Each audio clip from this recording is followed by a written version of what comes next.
K Speed Demon, mid to early 1960s. I got it with nothing on it, just the neck and the body, and somebody previously had tried to cover up a lot of cosmetic problems with a spray can. You can see the satin paint they put on here and there, up on the head. You can see where they tried to do a little bit on the back. People, just leave it alone, all right? Just, if it's all chunked and chipped out from age, it's fine, you know? Putting a spray can on there, it just makes it worse. But it is what it is. So, it's got a standard poplar neck with a D, large, medium to large D. It's not huge.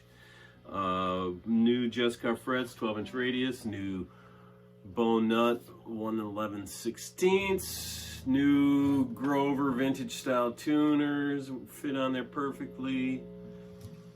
It was originally obviously a 3 pickup model. Most of these are 3 pickup models when they got all these knobs and all this, and I fixed a 3 pickup with all the knobs once before. I'm never going to do that again.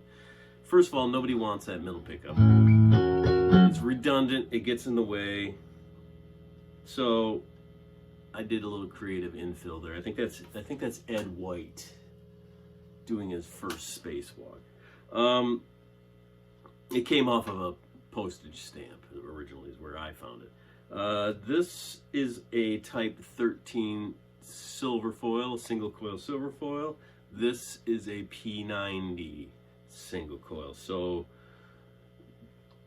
when they're played together, they're hum canceling, right? This pickup is a very authentic 60s sound. What this thing would have sounded like originally. This is an authentic rip snort sound that, yeah, you know what they do. And it's a hollow body, so it'll really rip.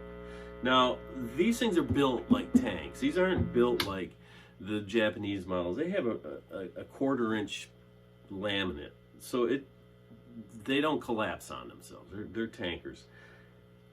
Originally, it would have had a floating bridge. You can see where somebody glued it down at one point. It was off by about an inch. I'm sure it didn't play very well back then.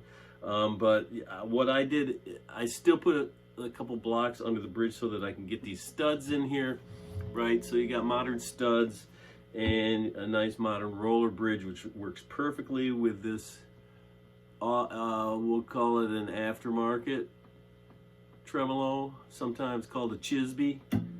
These things are all right, you know, there's nothing wrong with these things. They're really well made, they're not cheap, and it does exactly what it's supposed to do. And it looks good on there too, you know. I mean, you could spend $300 more and get one that has a B on there, and it's not going to be any better. So I narrowed it down to master tone, master volume, 3-way toggle, hum canceling when they're played together. That's all there is to it. Body's, like I said, is scarred up. That's what happens when you put tape on them. Other people's attempts to make it prettier failed.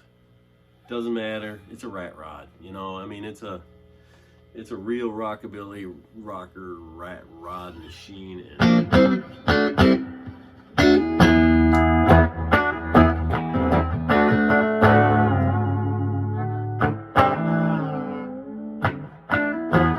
It's a K Speed Demon.